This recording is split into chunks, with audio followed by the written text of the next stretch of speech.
La salle d'audience était comble. Aucune caméra n'était autorisée à l'intérieur, mais l'attention, elle, n'avait besoin ni de projecteur ni d'objectif pour se faire sentir. Elle flottait, épaisse, presque visible, suspendue dans l'air.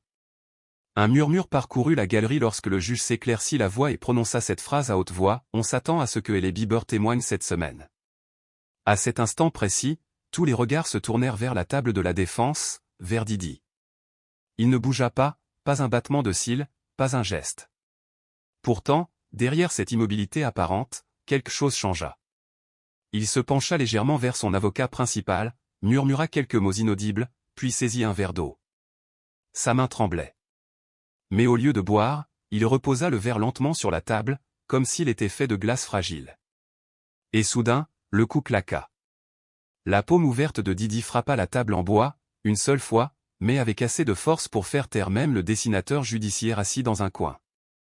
Le juge s'interrompit et leva un sourcil.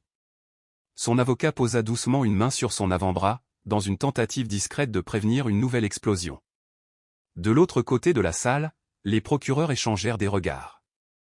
Ils ne s'attendaient ni à ce qu'elle soit impliquée aussitôt, ni même à ce qu'elle le soit du tout. Ce n'était pas un coup de communication, c'était une embuscade juridique, une manœuvre capable de reconfigurer entièrement le procès. Dehors, en quelques minutes, la nouvelle s'était déjà répandue.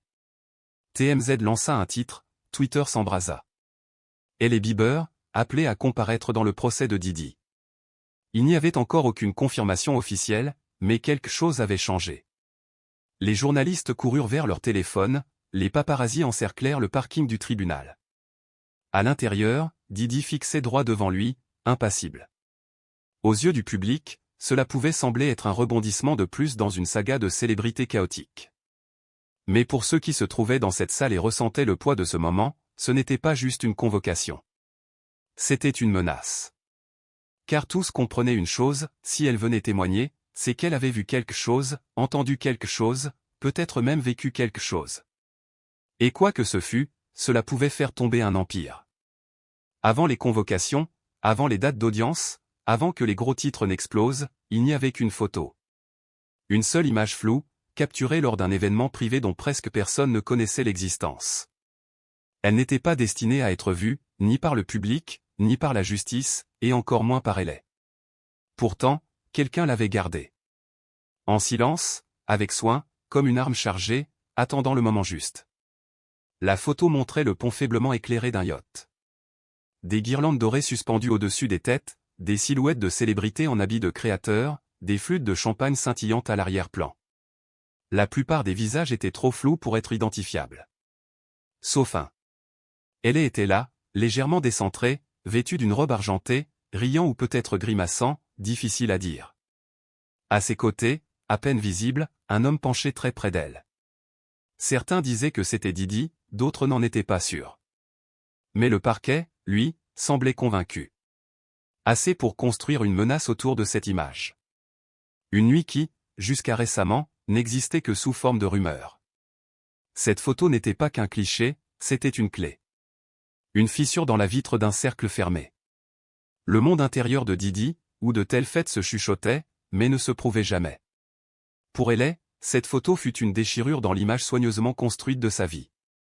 Elle et Justin avaient tout fait pour préserver leur mariage des tabloïds, pour se tenir à l'écart du tourbillon de scandales qui engloutissait d'autres couples célèbres. Ils partageaient des sourires contrôlés, des vidéos de vacances, des prières, des chiots, des couchers de soleil parfaits. Mais derrière ces scènes idéalisées, il y avait de longs silences, lourds de souvenirs. Car Hailey se rappelait cette nuit. Elle se souvenait du pont, de la musique, du sentiment de ne pas être à sa place. Et elle se souvenait de quelqu'un, pas exactement de Diddy, mais d'une voix qui lui avait dit « Tu n'as pas besoin de t'en mêler, tu n'as rien vu, profite juste de la fête. » Alors elle s'était tue. Pendant des années. Jusqu'à ce que la photo réapparaisse. Personne ne savait qui l'avait envoyée. Une enveloppe anonyme, sans adresse de retour, avec une seule phrase griffonnée à l'arrière, elle y était. C'est Justin qui la vit en premier. Il devint livide. Il ne parla pas pendant presque 5 minutes. Puis, il la regarda et lui posa une seule question, « Tu t'en souviens ?» Elle ne répondit pas avec des mots. Elle s'éloigna simplement. Le lendemain matin, Elle reçut un appel de son avocate. Le parquet voulait lui parler. Pas pour des ragots, pas pour contrôler les dégâts médiatiques. Des vraies questions, un vrai témoignage, sous serment. Et là commença le conflit. Car Justine le savait, et elle aussi, si elle entrait dans cette salle d'audience, il ne s'agirait plus seulement d'une photo. Il s'agirait de tout. Ce qu'elle avait vu, ce qu'elle avait ressenti, ce qu'elle n'avait pas dit, et pourquoi.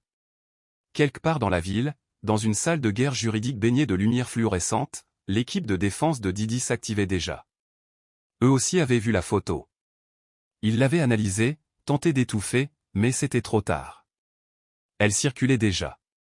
Ce qui signifiait une chose, les règles avaient changé. Dans une affaire déjà saturée de secrets, le silence d'Hélène ne pouvait plus protéger personne. Pas même elle.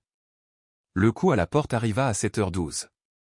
Hélène était assise sur l'îlot de la cuisine, fixant une tasse de café froid qu'elle n'avait pas touché. Justine marchait à l'étage, d'un bout à l'autre, essayant de finir un appel avec son manager sans crier. L'air dans la maison, d'ordinaire si paisible, semblait maintenant prêt à éclater. Elle ouvrit la porte lentement. Un homme en costume bleu marine lui tendit une enveloppe scellée. « Vous avez été notifiée, madame. » Pas de politesse, pas de contact visuel, seulement ces 4 mots, puis il s'en alla. Dans l'enveloppe se trouvait la convocation. Officielle. Cachetée. Incontestable. L'État de New York exigeait sa présence au tribunal. Elle devait comparaître dans l'affaire Le Peuple contre Sean Coss. Le langage était froid, clinique, mais le poids du document lui frappa la poitrine comme un coup de poing. Elle le tint entre ses mains un long moment, jusqu'à ce que Justine descende. Son visage changea dès qu'il vit l'enveloppe. « C'est ça ?» demanda-t-il. Elle acquiesça. Il ne termina pas sa phrase, la prit, la lut une fois, puis la reposa sur le comptoir. Le silence entredisait tout. Justine s'assit, les coudes sur les genoux, les yeux rivés au sol, comme s'il cherchait une autre réalité. « Tu n'es pas obligé de faire ça, » murmura-t-il. « Ils ne peuvent pas t'obliger à te détruire pour les erreurs des autres. » Mais Hélène n'était pas sûre que ce soit aussi simple. La vérité l'était rarement. Elle n'avait pas seulement vu quelque chose. Elle avait détourné les yeux. Laissé faire. À ce moment-là, il paraissait plus sûr de prétendre que rien ne s'était passé. Aujourd'hui, son silence avait des crocs. Elle monta à l'étage, ferma la porte de la chambre, et ouvrit un vieux tiroir. À l'intérieur, un journal qu'elle n'avait pas touché depuis des années. Elle feuilleta les pages jusqu'à tomber sur celle qu'elle cherchait. Cette nuit-là, sur le yacht. Son écriture était tremblante, incertaine. Mais une phrase ressortait, quelque chose n'allait pas. Je n'aurais pas dû rester. C'était tout ce qu'elle avait écrit. Mais c'était assez. Pendant ce temps, au centre-ville, Didi était déjà en réunion, enfermé avec ses avocats dans une pièce sans fenêtre. La citation leur était également parvenue, et ils étaient furieux. L'un des avocats qualifia l'affaire de mascarade, un autre exigea le dépôt immédiat d'une motion pour l'annuler. Mais Didi, elle, ne dit rien. Elle s'adossa simplement à sa chaise, les bras croisés, les yeux à demi fermés, les lèvres serrées. Finalement, quelqu'un osa demander. « Tu veux qu'elle prenne la parole à la barre ?» Elle ne répondit pas, mais la tension dans sa mâchoire parlait pour elle. Car Didi savait ce que le public ignorait encore. Hélène n'était pas juste un nom de plus dans la foule. Elle s'était retrouvée au mauvais endroit, au mauvais moment, avec les mauvais souvenirs. Et même si ces souvenirs étaient flous, lointains, une fois prononcés à voix haute devant un tribunal, ils deviendraient des preuves permanentes, gravées dans le marbre du droit. Ce soir-là, Hélène resta debout, seule face à la fenêtre, les yeux perdus dans un ciel chargé de nuages. Justine s'approcha en silence, les bras croisés, la voix basse. « Si tu y vas, ils vont te déchiqueter. Les réseaux, leurs avocats, leurs gens, tous. »« Je sais, » répondit-elle. « Et tu vas quand même le faire ?» Elle se retourna, le regard fatigué mais déterminé. « Je dois le faire, » dit-elle, parce qu'au fond, elle avait compris. Il ne s'agissait plus d'une soirée, d'une photo, ni même de Didi. Il s'agissait d'une ligne tracée dans le sable. D'un choix. De ce qui se passe quand on décide, enfin, de ne plus détourner les yeux. 3 jours plus tard, la salle d'audience était pleine à craquer. Pas de caméra, pas de journaliste au-delà des doubles portes. Pourtant, la tension dans l'air, électrique, suffocante, était plus puissante que n'importe quelle diffusion en direct. Les gens ne faisaient pas que regarder le procès. Ils le vivaient. Chaque siège était occupé, chaque respiration semblait synchronisée. Tous attendaient Ellie. Mais Didi, elle, n'attendait pas. Elle agissait. Ce même matin, avant que l'audience ne commence, son équipe juridique avait déposé une motion d'urgence, une tentative désespérée de dernière minute pour empêcher Ellie de témoigner, et faire en sorte que ses paroles n'entrent jamais dans le dossier officiel. Ils plaidèrent que son témoignage était hors de propos, peu fiable, et extrêmement préjudiciable. Le ton du document était agressif, stratégique, presque paniqué. Dans le bureau du juge, pendant que les avocats argumentaient, le juge lisait la motion en silence. Didi restait droite, le visage fermé, les yeux fixés sur la porte comme si elle la mettait au défi d'entrer. Elle n'avait pas été aussi tendue depuis des semaines, ni pendant les témoignages précédents, ni même quand l'un de ses ex-associés avait failli s'effondrer à la barre. Cette fois, c'était différent. C'était personnel. Le ministère public répliqua avec force. Ce n'est pas seulement un témoin, déclara le procureur principal. C'est une observatrice directe, crédible, connectée à l'un des moments les plus controversés de cette affaire. La défense ne craignait pas l'irrélevance, elle craignait l'exposition. Cette phrase resta suspendue dans la pièce. Parce qu'au-delà des documents, des objections et du langage poli de la justice, tous savaient la vérité. Si elle témoignait, ce ne seraient plus des rumeurs, mais des faits. Officiels. Enregistrés. Devant jury. Didi se pencha vers son avocat principal et murmura quelque chose. Il secoua fermement la tête, un refus clair et inhabituel. Les mains de Didi se crispèrent sur ses genoux. Elle ne supportait pas de perdre le contrôle. Dans le couloir, Ellie attendait en silence, son avocate à ses côtés. Elle portait du noir de la tête aux pieds, sans bijoux, sans maquillage, juste une blouse simple, un pantalon ajusté et des chaussures plates. Elle ne voulait pas faire une déclaration. Elle voulait en survivre une. Le shérif s'approcha discrètement. « Ils vont vous appeler dans un instant. » Son avocate lui murmura à l'oreille. « Ils ont essayé de vous empêcher d'entrer. » Le juge a refusé. « Vous allez parler. » Ellie acquiesça d'un léger mouvement des lèvres. Elle ne posa aucune question. Elle savait déjà ce que cela signifiait. À l'intérieur, le juge reprit sa place. Il toussota, puis fixa la table de la défense. La motion visant à exclure le témoignage est rejetée. Silence. Un léger souffle d'étonnement s'échappa de la galerie. Didi ne sia pas, mais sa mâchoire se contracta. L'avocat à ses côtés se passa la main sur le front, comme s'il venait de voir une digue se fissurer. Le procureur ne sourit pas avec arrogance. Juste avec soulagement. Il savait ce qui était en jeu. Ce n'était pas une victoire, mais une porte qui s'ouvrait. Et derrière cette porte, il y avait tout. Le shérif prit la parole. Appelez le témoin suivant. Et le nom résonna dans la salle. Ellie Biver. Un craquement de bois accompagna l'ouverture de la porte. Ellie entra. Ses pas étaient presque inaudibles. Ses yeux ne balayèrent pas la salle. Elle n'avait pas besoin de voir Didi pour sentir sa présence, comme une tempête tapie dans son dos. Elle marcha droit vers la barre, posa la main sur la Bible, et jura de dire la vérité. Toute la salle retint son souffle. Et pour la première fois depuis le début du procès, Didi avait l'air nerveuse. Pas furieuse, pas hautaine. Nerveuse. Parce que Ellie, ce murmure devenu rumeur, était bien réel, et prête à parler. Ellie s'assit bien droite à la barre. Ses doigts entrelacés tremblaient sur ses genoux, mais son visage restait calme, contenu, avec cette sérénité propre à ceux qui ont déjà revécu cette scène des centaines de fois dans leur tête. Didi ne la regardait pas en face. Pas besoin. Sa simple présence, à 6 mètres de là, résonnait comme un écho assourdissant dans le silence de la salle. Son avocat restait raide, les yeux rivés à des notes désormais inutiles. Le procureur se leva lentement, boutonna sa veste, et s'approcha avec assurance. « Madame Biver », commença-t-il d'une voix stable, respectueuse, mesurée. « Merci d'être ici aujourd'hui. Nous savons que ce n'est pas facile. » Elle acquiesça d'un mot. « Non, ça ne l'est pas, » dit-elle d'une voix douce mais claire. « Commençons par la photo. Vous y reconnaissez-vous » Il lui tendit une copie imprimée de la fameuse image, floue, prise lors d'une soirée. Elle l'observa un instant. Le silence était total. Oui, dit-elle enfin. C'est moi. Et cette photo a été prise lors d'un événement sur le yacht privé de Monsieur Cos, c'est bien cela. Elle hésita. Sa gorge se serra. Oui.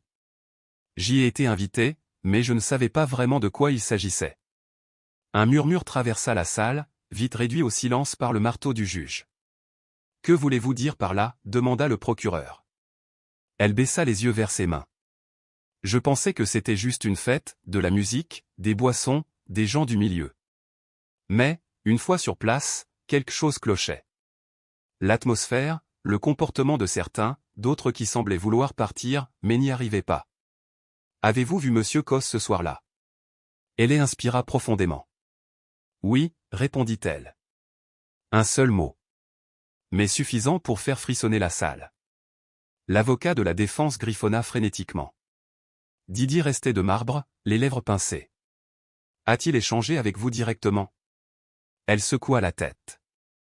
Non, il ne m'a pas parlé, mais je l'ai vu discuter avec d'autres. Le procureur marqua une pause. Puis, avec prudence. Madame Biver, avez-vous vu quelque chose ce soir-là qui vous a mise mal à l'aise? Elle hésita une fraction de seconde. Cela suffit à suspendre la respiration collective. J'ai vu une fille, dit-elle. Jeune, peut-être 19 ans. Elle avait l'air effrayée. Je ne connaissais pas son nom, mais elle essayait sans cesse de sortir, et chaque fois qu'elle approchait de la porte, quelqu'un la ramenait. Des halètements audibles parcoururent la galerie. Cette fois, le juge ne dit rien pour les faire taire. J'ai voulu m'approcher, reprit Hélène, la voix tremblante, mais je ne l'ai pas fait. On m'a dit de ne pas me mêler de ça. Qui vous l'a dit? Demanda le procureur. Ses yeux balayèrent la salle. Pour la première fois, elle regarda Didi. Pas avec colère. Juste un regard, direct, chargé de silence. Un homme de son cercle s'était penché vers elle et avait murmuré, « Tu n'as rien vu. Ne gâche pas ta soirée. » Elle s'était sentie menacée. Pause. Je me suis senti piégé, souffla-t-elle. La salle replongea dans un silence lourd, tendu, presque palpable. Le procureur se redressa lentement. Pas d'autres questions pour le moment. Le juge tourna la tête vers la table de la défense. Contre-interrogatoire. L'avocat principal de Didi se leva, réajusta sa cravate et avança lentement vers le banc des témoins, tel un lion qui rôde autour d'une cage. Madame Bieber, commença-t-il, vous êtes dans l'œil du public depuis des années. Vous comprenez sans doute à quel point les rumeurs peuvent être dangereuses. Oui, répondit-elle. Et vous comprenez aussi qu'un regard, un mot, un moment peuvent être mal interprétés, déformés? Je comprends. Alors dites-nous. Est-il possible que vous vous trompiez sur cette nuit-là? Elle cligna une fois des yeux. Non, dit-elle d'un ton calme, je m'en souviens parfaitement, parce que j'essaie de l'oublier depuis. L'avocat de la défense hésita un bref instant. Il ne s'attendait pas à cette réponse. Derrière lui, Didi tapota 2 fois la table du bout des doigts. Sec. Précis. L'avocat tout sauta, puis reprit. Donc, vous témoignez, sous serment, qu'en tant que simple invité, sans lien direct avec mon client, sans connaissance interne, vous savez malgré tout ce qui se passait en coulisses.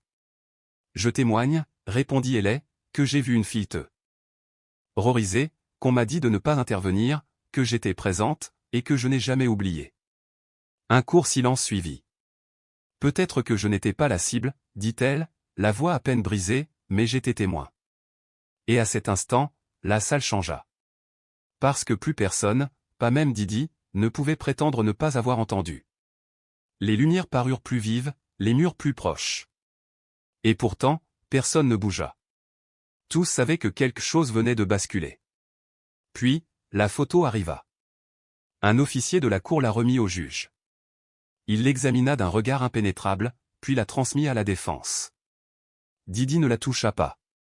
Il ne la regarda même pas. Son avocat la tint comme s'il s'agissait d'un matériau radioactif. Ensuite, elle fut remise au jury. Cette femme, 5 hommes, tous se penchèrent légèrement, scrutant l'image comme si elle contenait la vérité d'un secret resté trop longtemps enfoui. Le procureur se leva, s'approcha de l'écran. Votre honneur, avec la permission de la Cour, nous souhaitons présenter cette image comme preuve. Accordé, répondit le juge. L'écran s'illumina. L'image apparut. Figée dans le temps. Un éclat de rire sur un visage, de la tension sur un autre. La lumière était mauvaise, mais les silhouettes étaient nettes. Elle est, debout près d'un bar, une main posée doucement sur le comptoir. Derrière elle, un homme dont le visage était tourné à moitié, flou, mais au profil indéniablement anguleux. Même le jury frissonna. Cet homme, dit le procureur, voix basse mais ferme, est celui qui siège à la table de la défense. Il se tourna vers Didi. Et cet homme était censé se trouver à l'autre bout du pays la nuit où cette photo a été prise. Un murmure aigu parcourut la salle. Pas fort, mais perçant. Didi se pencha légèrement, comme si la pression venait enfin d'atteindre ses poumons. Le procureur poursuivit. La défense affirme que cet événement n'a jamais eu lieu, que les témoins sont confus, que les chronologies sont floues. Mais ici, sur cette photo, nous avons une contradiction. Il désigna Ellie à l'écran. Elle a témoigné qu'on lui avait dit de se taire. Puis la jeune fille à l'extrémité de l'image. Elle a été portée disparue pendant 3 jours, retrouvée seule dans un hôtel. Et enfin, il pointe à Didi. Et lui était là. Sur les lieux. Sur cette image. Dans ce procès.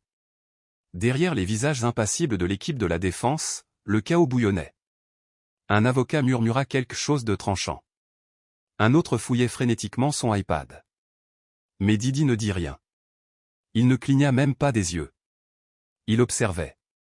De l'autre côté, elle est restée immobile, ses mains accrochées au bord du banc des témoins.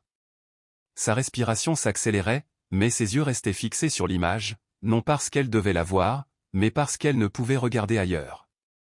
Le juge prit la parole. Madame Bieber, reconnaissez-vous toujours cette photographie?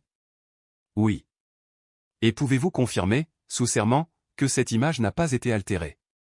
Oui. Et que l'homme à l'arrière-plan est bien Monsieur Conson? 3 lettres, un mot.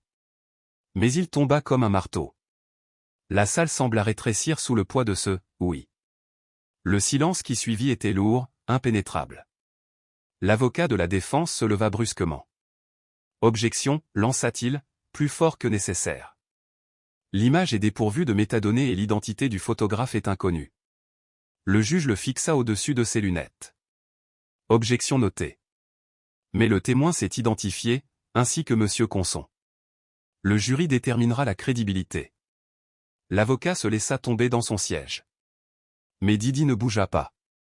Parce qu'il savait que ce n'était plus une question de photo. C'était une question de perception. Et la perception était désormais celle-ci, un magnate piégé par un instant qu'il ne pouvait plus effacer. À la barre, les yeux de Ellie se remplirent de larmes. Non par peur. Ni même par culpabilité. Mais à cause de quelque chose de plus profond, le poids de se souvenir de ce que tant d'autres s'efforçaient d'oublier. Elle s'essuya les yeux, se redressa. Le procureur lui adressa un bref hochement de tête. Ce n'était pas un geste de victoire. Mais de reconnaissance. Il se tourna vers le juge. Nous n'avons pas d'autres preuves visuelles pour le moment. L'écran s'éteignit. Mais l'image, elle, resta imprimée dans l'esprit de tous les présents. Parce qu'une fois qu'on a vu la vérité, on ne peut plus ne pas la voir. La salle demeurait silencieuse. Mais l'air avait changé. Tous le ressentaient. Ce frisson subtil, glaçant, quand un témoignage cesse d'être un simple récit et devient une vérité. Elle inspira profondément. Ses yeux n'étaient plus tournés vers l'écran, ni vers le jury. Ils étaient fixés sur le passé. Un souvenir qu'elle avait enfermé derrière une vitre pendant des années. Un souvenir qui, désormais, sous serment, exigeait d'être libéré. Le procureur s'approcha une fois encore, cette fois d'un ton plus doux. Madame Bieber, vous avez dit vous être sentie piégée cette nuit-là. Pouvez-vous expliquer à la cour pourquoi? Elle cligna des yeux. Une seule larme glissa sur sa joue. Elle ne la repoussa pas. Sa voix était basse, mais chaque mot pesait. Ce n'était pas seulement la fête, dit-elle. C'était leur manière de se regarder les uns les autres. Comme si tous savaient quelque chose. Et que moi, je ne devais pas poser de questions. Le procureur acquiesça. Quelqu'un vous a-t-il parlé directement de ce qui se passait? Elle hésita. Oui. Une femme, je ne connais pas son nom. Elle m'a attrapé dans la salle de bain. Elle était terrifiée. Que vous a-t-elle dit? Elle m'a dit, ne les laisse pas t'emmener à l'étage. Un frisson parcourut la salle. Et quelqu'un a essayé. Les yeux de Hélé glissèrent brièvement vers Didi, puis revinrent à ses mains, nouées dans son giron. Oui. Un des hommes présents. Ce n'était pas Didi, mais quelqu'un de proche de lui. Il m'a dit qu'il y avait un espace VIP à l'étage. Que Didi voulait me parler en privé. Et vous y êtes allé? Hélé secoua la tête. Non. Mais uniquement parce que Justine m'a écrit à ce moment-là pour me demander de rentrer. J'ai utilisé ce message comme excuse. Je leur ai dit que je devais partir immédiatement. Et comment ont-ils réagi? Elle releva les yeux, droit vers le procureur. Ils m'ont laissé partir.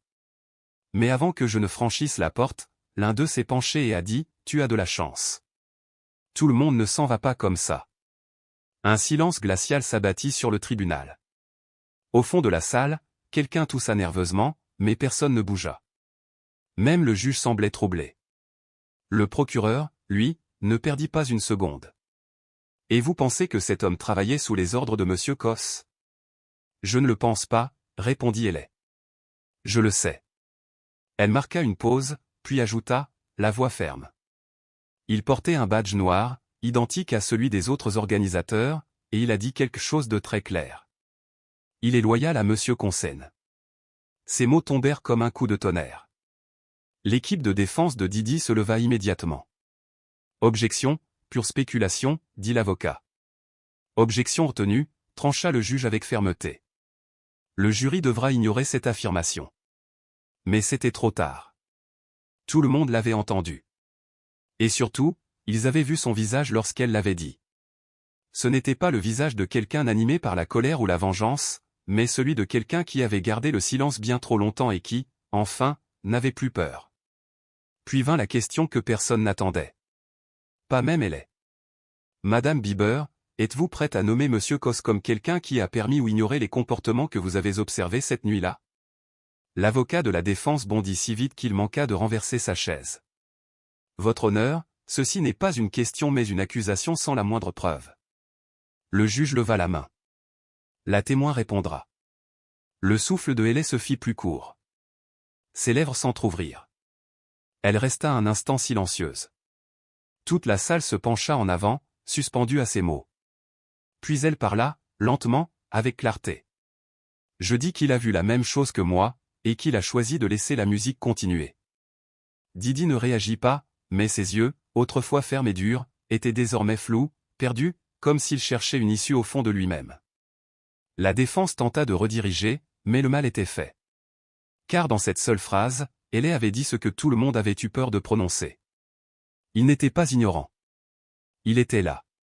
Le tribunal fut ajourné pour la journée. Lorsque le marteau du juge frappa, la salle n'explosa pas de bruit, mais de mouvement. Les journalistes se précipitèrent dans le couloir. Les assistants chuchotaient avec urgence au téléphone. Des agents de sécurité entrèrent avec une nervosité inhabituelle, leurs yeux scrutant chaque recoin comme si quelque chose d'invisible venait de basculer. Et c'était vrai. Le tribunal venait d'assister à quelque chose qu'aucune stratégie juridique ne pouvait maquiller, qu'aucune agence de communication ne pouvait effacer. Hélé Bieber n'avait pas simplement témoigné, elle avait brisé l'atmosphère protectrice qui entourait Didi. Le silence qui l'enveloppait autrefois vibrait maintenant de doute. Mais la véritable bombe n'avait pas encore explosé. Elle éclata 2 heures plus tard. Dans un bureau du parquet, une enveloppe Kraft fut glissée sur une table, sans adresse de retour, sans nom d'expéditeur, juste un post-it collé dessus. Tu voudras lire ça avant demain. À l'intérieur, une lettre manuscrite à l'encre noire, sur un papier crème épais. La signature au bas de la page était reconnaissable entre toutes, Justine Bieber. La lettre n'était pas destinée au tribunal, elle était personnelle. Un appel désespéré, intensément émotionnel, écrit par un homme pris entre la volonté de protéger sa femme et la peur de se brûler dans l'incendie qui consumait désormais tout ce qu'il connaissait. Le parquet la lut en silence, stupéfait. Car dans ces lignes, Justine écrivait ce que personne n'aurait imaginé entendre. Pas en public. Et certainement pas dans le cadre d'un procès fédéral. Tu ne leur dois pas ta douleur, Hélé. Tu n'as pas apporté ce que tu n'as pas causé. Je sais ce qu'il s'est vraiment passé. J'étais là. J'ai vu ce que tu as vu. Mais c'est toi qu'ils vont détruire. S'il te plaît, ne fais pas ça. Les implications étaient dévastatrices. S'il avait été là, même brièvement, même en tant qu'observateur passif, et qu'il était resté silencieux toutes ces années, les répercussions iraient bien au-delà de l'affaire contre Didi. Cela pouvait élargir la liste des témoins, rouvrir des voies légales, briser des réputations, des mariages, des carrières.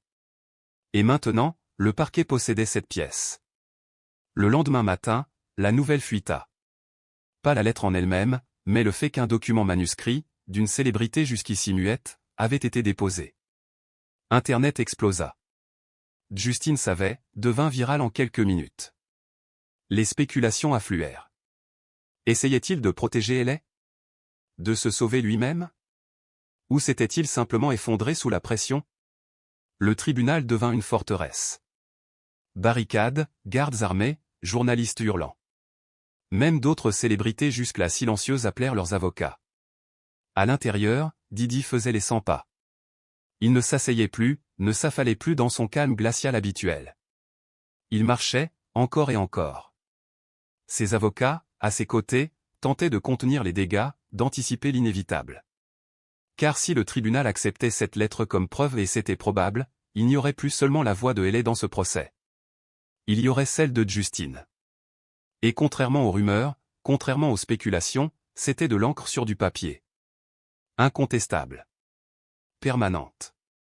Le juge rappela la salle à l'ordre. Didi s'assit, le visage fermé, les mains fortement jointes devant lui. Pour la première fois, sa confiance s'était envolée. Le parquet se leva en brandissant l'enveloppe. Votre honneur, nous soumettons respectueusement ce document pour examen. Il s'agit d'un témoignage de première main, provenant d'une personne jusque-là non impliquée, qui confirme désormais des éléments clés du témoignage de notre témoin. Le juge ouvrit la lettre. Silence absolu. À mesure qu'il lisait les premières lignes, son expression changea. D'abord imperceptiblement. Puis plus nettement. Inquiétude. Gravité. Quelque chose de rare, même pour un homme ayant tout vu. Il leva les yeux vers la salle. Et pour la première fois depuis le début du procès, il ne parla pas tout de suite. Car les mots de cette lettre ne faisaient pas que soutenir la vérité de Ellie. Il menaçait de faire s'effondrer tout ce qui tenait encore debout. Ce n'était plus un simple procès. C'était un jugement dernier. Lorsque la lettre de Justine fut officiellement versée au dossier, la narration implosa. Dehors, le chaos régna. Manifestants contre fans. Les fourgonnettes des médias encerclaient le quartier. Les policiers faisaient des heures supplémentaires pour contenir la foule. La demeure de Ellie et de Justine fut soudain survolée par des drones. Tout le monde voulait savoir, pourquoi maintenant? Mais la vérité, c'est que le silence avait duré trop longtemps. Et désormais, le monde écoutait.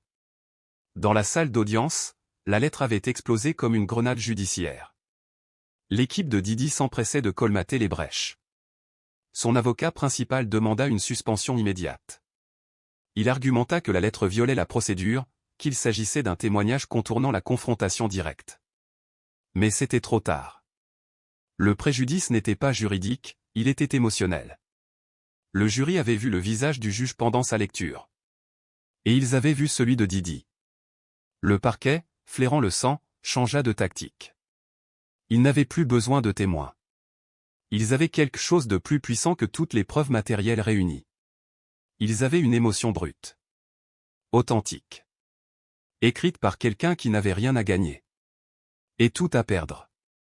J'ai vu ce que tu as vu. Ces 6 mots de Justine n'étaient pas qu'une phrase. C'était une fracture dans l'édifice. Car désormais, ce n'était plus la parole d'Ellie contre l'empire de Didi. C'était la vérité, gravée à l'encre noire.